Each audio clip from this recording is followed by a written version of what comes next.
Tri-Cities Airport. And we're talking about aerodynamics.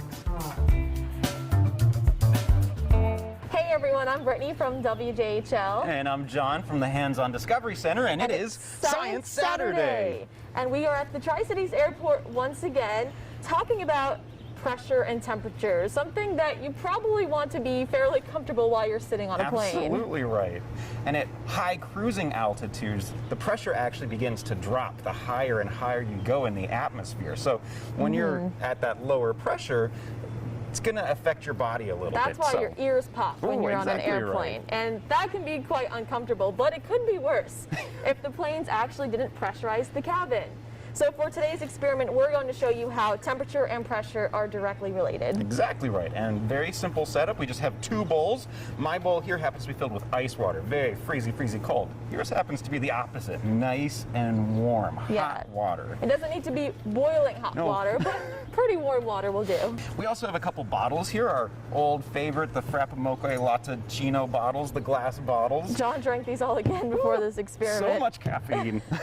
And we're going to take our balloons and seal off the bottle. Luckily, this balloon is not rigid, it's elastic, it's stretchy, so it's going to affect that stretchiness of the balloon by how we change the pressure. But first we need to take our balloon nozzle and stretch it out over the glass bottle opening.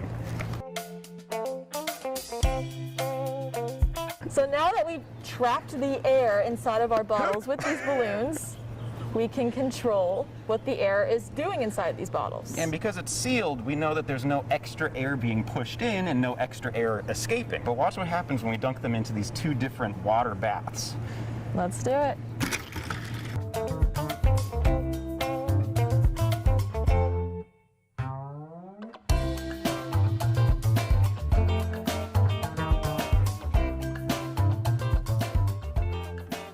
So setting aside our coffee glass bottles, I brought out a soda bottle. This 2-liter bottle has a lot thinner walls, so it's going to insulate less from the change in temperatures. Also, because it's a bigger bottle, there's already a lot more air molecules inside. So when they start expanding or contracting, we should see it even better.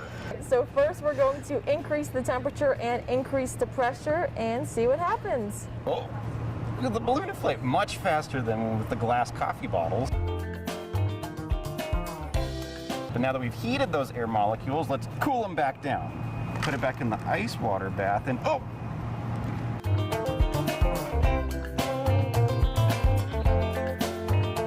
Well, thanks so much for joining us today. And we will see you next time. Bye.